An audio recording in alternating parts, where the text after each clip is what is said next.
ನಮಸ್ಕಾರ ಸ್ನೇಹಿತರೆ, ನಿಮ್ಮ ಹೈಸ್ಕೂಲ್ಗೆ ಸ್ವಾಗತ. ಜಂತರ್ ಮಂತರ್ನ ಪ್ರತಿಭಟನೆ ಇವಾಗ ಡೆಲ್ಲಿಗೆ ಆವರಿಸಿದೆ. ಅಲ್ಲಿ ಹಲವಾರು ಸ್ಟೂಡೆಂಟ್ಗಳು ಸೇರ್ತಾ ಇದ್ದಾರೆ ಅಂತ ಹೇಳಲಾಗ್ತಾ ಇದೆ. ಅದ್ರ ಜೊತೆಗೆ ನಾನಾ ಪ್ರೊಪಗಂಡ ಇರುವಂತಹ ಬೇರೆ ಬೇರೆ ಟೀಮ್ಗಳು ಕೂಡ ಅಲ್ಲಿ ಸೇರ್ಕೋತಾ ಇದ್ದಾವೆ. ನಾವು ಈಗ ರೀಸೆಂಟಾಗಿ ಸೋಷಿಯಲ್ ಮೀಡಿಯಾಗಳಲ್ಲಿ ಗಮನಿಸಿದ ಪ್ರಕಾರ ಟ್ರಾನ್ಸ್ಜೆಂಡರ್ಗಳು ಸೇರ್ತಾ ಇದ್ದಾರೆ. ಅವರು ಅವರ ಹಕ್ಕಿಗೋಸ್ಕರ ಪ್ರತಿಭಟನೆಯನ್ನು ಮಾಡ್ತಾ ಇದ್ದಾರೆ, ಘೋಷಣೆಗಳನ್ನು ಕೂಗ್ತಾ ಇದ್ದಾರೆ. ಆರ್ಟಿಕಲ್ 370ಯನ್ನು ಅಬ್ರಾಗೇಟ್ ಮಾಡಿದ ತಪ್ಪು ಅಂತ ಮತ್ತೆ 370ಯನ್ನು ಪುನರ್ ಸ್ಥಾಪಿಸಬೇಕು ಅಂತ ಪ್ರತಿಭಟನೆಗಳಲ್ಲಿ ಮಾತು ಕೇಳಿ ಬರ್ತಾ ಇದೆ. ಸಿಕ್ಕಿಮ್ಮು ಮತ್ತು ಅಸ್ಸಾಂ ಭಾಗ ಏನಿದೆಯೋ ಅದನ್ನು ಭಾರತದಿಂದ ತುಂಡರಿಸಿ ಬೇರ್ಪಡಿಸಬೇಕು ಅನ್ನೋ ಮಾತುಗಳು ಕೇಳಿ ಬರ್ತಾ ಇದೆ.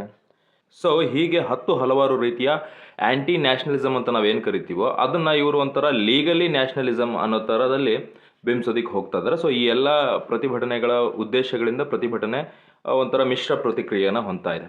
ಇದಕ್ಕೆ ಸ್ಟೂಡೆಂಟ್ಗಳ ಮಹಾಪೂರನೇ ಹರಿದು ಬರ್ತಾ ಇದೆ. ಎಲ್ಲಿಂದ ಬರ್ತಾ ಇದೆ, ಹೇಗೆ ಬರ್ತಾ ಇದ್ದಾವೆ ಇದನ್ನೆಲ್ಲ ಗಮನಿಸ್ತಾ ಹೋದರೆ, ಮೊದಲನೇದಾಗಿ ಭಾರತ ಅಂತ ರಾಷ್ಟ್ರ ಅಥವಾ ಪ್ರಪಂಚದಲ್ಲಿ ಯಾವುದೇ ರಾಷ್ಟ್ರಕ್ಕಾಗಲಿ ಪ್ರತಿಭಟನೆ ಅನ್ನೋದೇನು ಹೊಸದಲ್ಲ.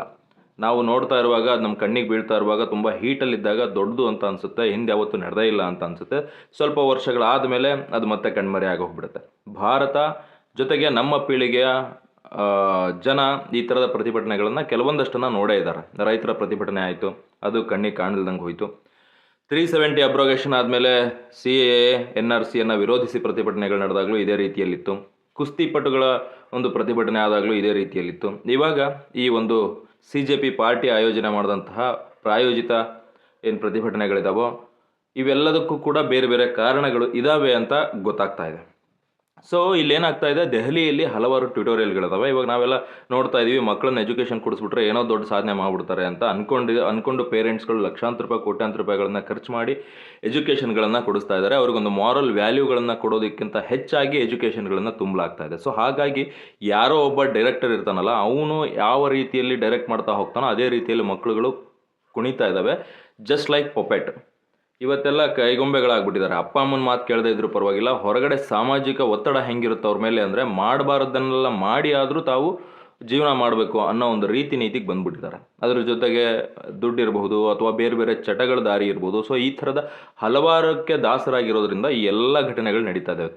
ಈಗ ಅಲ್ಲಿ ಪ್ರತಿಭಟನೆಯಲ್ಲಿ ಭಾಗವಹಿಸಿ ಭಾರತ ವಿರೋಧಿ ಹೇಳಿಕೆಗಳನ್ನು ಕೊಡ್ತಾ ಇರುವಂತಹ ಪೇರೆಂಟ್ಸ್ಗೆ ಇದು ಇಷ್ಟ ಆಗದೇ ಇರ್ಬೋದು, ಆದರೆ ಮಕ್ಕಳನ್ನು ಕಂಟ್ರೋಲ್ ಮಾಡೋ ಕೆಪಾಸಿಟಿಯನ್ನು ಅವ್ರು ಕಳ್ಕೊಂಡಿದ್ದಾರೆ. ಅವ್ರ ಹತ್ರ ಕಂಟ್ರೋಲರ್ ಇಲ್ಲ. ಸೊ ಆ ಕಂಟ್ರೋಲರ್ ಯಾರ್ದೋ ಕೈಲಿದೆ, ಅವನು ಅದನ್ನು ಕಂಟ್ರೋಲ್ ಮಾಡ್ತಾ ಇರ್ತಾನೆ. ಸೊ ಇಲ್ಲಿ ಅದೇ ರೀತಿಯಲ್ಲಿ ಈ ಒಂದು ಯೂನಿವರ್ಸಿಟಿ ಸ್ಟೂಡೆಂಟ್ಗಳಾಗಿರ್ಬೋದು ಅಥವಾ ಹೊರಗಡೆ ಕಾಲೇಜ್ಗಳಲ್ಲಿ ಓದ್ತಾ ಇರೋರು ಟ್ಯುಟೋರಿಯಲ್ಗಳಿಗೆ ಅಂತ ಹೋಗ್ತಾ ಇದ್ದಾರೆ.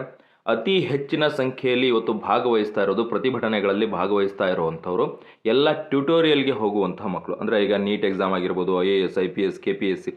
ಸೊ ಈ ಥರದ್ದು ನಾವೇನು ಕರ್ನಾಟಕದಲ್ಲಿ ನೋಡ್ತಾ ಇದ್ದೀವೋ ಇದೇ ರೀತಿಯ ಹಲವಾರು ಟ್ಯುಟೋರಿಯಲ್ಗಳನ್ನು ಅಲ್ಲಿ ನಡೆಸ್ತಾ ಇದ್ದಾರೆ. ಫಿಸಿಕ್ಸಿಗೆ ಸಂಬಂಧಪಟ್ಟಿದ್ದು, ಕೆಮಿಸ್ಟ್ರಿ ಸಂಬಂಧಪಟ್ಟಿದ್ದು, ಬಯಾಲಜಿ ಸಂಬಂಧಪಟ್ಟಿದ್ದು, ಹೀಗೆ ಹಲವಾರು ಟ್ಯುಟೋರಿಯಲ್ಗಳು ಇವತ್ತು ಓಪನ್ ಆಗಿದ್ದಾವೆ. ನಾಯಿ ಕೊಡೆಗಳ ರೀತಿಯಲ್ಲಿ ದೆಹಲಿ ಮತ್ತು ಆ ಭಾಗದಲ್ಲಿ ಎಲ್ಲ ಕಡೆನೂ ಆವರಿಸ್ತಾ ಇದೆ. ಬೆಂಗಳೂರು ಅಂತ ನಗರಕ್ಕೂ ಕೂಡ ಅದು ಕಾಲಿಟ್ಟಿದೆ. ಎಲ್ಲಿ ನೋಡಿದ್ರು ಟ್ಯುಟೋರಿಯಲ್ಗಳು ಆಗೋಗ್ಬಿಟ್ಟಿದೆ. ಅಷ್ಟೆಲ್ಲ ಓದಿ ಅದು ಎಲ್ಲಿಂದ ಜ್ಞಾನ ಸಂಪಾದನೆ ತೊಗೊಂಡು ಅದು ಏನು ಮಾಡ್ತಾರೋ ಗೊತ್ತಿಲ್ಲ, but still that is happening. So ಈ ರೀತಿಯಲ್ಲಿ ಜಮಾವಣೆ ಆಗ್ತಾ ಇರುವಂತಹ ಹುಡುಗರೆಲ್ಲರೂ ಕೂಡ ಟ್ಯುಟೋರಿಯಲ್ನವ್ರೆ.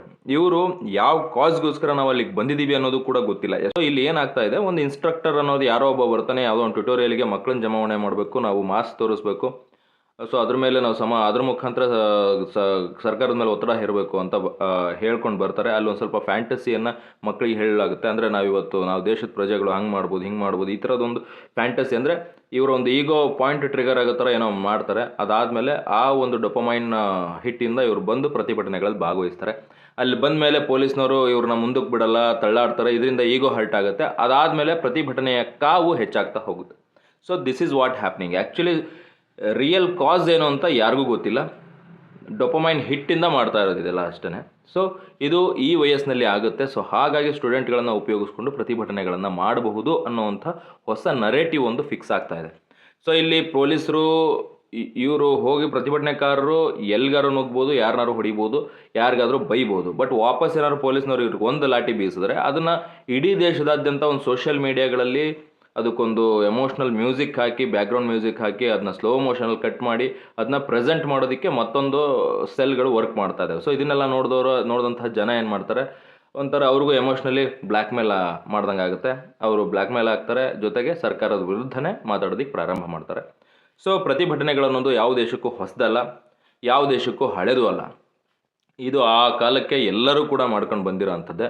ಸೊ ಪ್ರತಿಭಟನೆಗಳಿಂದ ದೇಶ ಉದ್ಧಾರ ಆಗೋದಾಗಿದ್ದರೆ ಇವತ್ತು ಯಾವ್ಯಾವ ದೇಶಗಳಲ್ಲಿ ಅತಿ ಹೆಚ್ಚು ಪ್ರತಿಭಟನೆಗಳು ನಡೀತಿದೆಯೋ ಅಲ್ಲೆಲ್ಲ ಅರಾಜಕತೆ ಅನ್ನೋದು ತುಂಬಿ ತುಳುಕ್ತಾ ಇದೆ. ಯಾವ ದೇಶನೂ ಕೂಡ ಸೆಟಲ್ ಡೌನ್ ಆಗಿಲ್ಲ. ಬಿಕಾಸ್ ಪ್ರತಿಭಟನೆ ಅನ್ನೋದು ಭಾಳ ಈಸಿ ಟಾಸ್ಕ್. ಅದು ದುಡ್ಡು ಒಂದು ಇದ್ಬಿಟ್ರೆ ಯಾರು ಬೇಕಾದರೂ ಮಾಡ್ಬೋದು. ಆದರೆ ಪ್ಲ್ಯಾನಿಂಗ್ ಅನ್ನೋದಿರುತ್ತಲ್ಲ, ಐಡಿಯಾಗಳು ಅನ್ನೋದಿರುತ್ತಲ್ಲ, ಸರ್ಕಾರದ ಜೊತೆ ಸೇರಿಕೊಂಡು ನಮ್ಮ ದೇಶವನ್ನು ಅಭಿವೃದ್ಧಿ ಮಾಡೋದಕ್ಕೆ ಬೇಕಾಗಿರುವಂತಹ ಸಾಮಗ್ರಿಗಳು ನಮ್ಮ ಮೈಂಡಲ್ಲಿ ಹುಟ್ಟಬೇಕಲ್ಲ, ಅದು ಕಷ್ಟದ ಕೆಲಸ. ಅದಕ್ಕೆ ಭಾಳ ಕೆಲಸ ಮಾಡಬೇಕಾಗುತ್ತೆ, ಭಾಳ ಅನುಭವ ಬೇಕಾಗುತ್ತೆ. ಸೊ ಹಾಗಾಗಿ ಅಂಥ ಕೆಲಸಕ್ಕೆ ಯಾರೂ ಪ್ರಯತ್ನ ಮಾಡಲ್ಲ. ಪ್ರತಿಭಟನೆ ಅನ್ನೋದು ಭಾಳ ಈಸಿ ಟಾಸ್ಕು. ಸೊ ಹಾಗಾಗಿ ಅದು ವೆರಿ ರೆಗ್ಯುಲರೈಸ್ ಆಗಿಬಿಟ್ಟಿದೆ.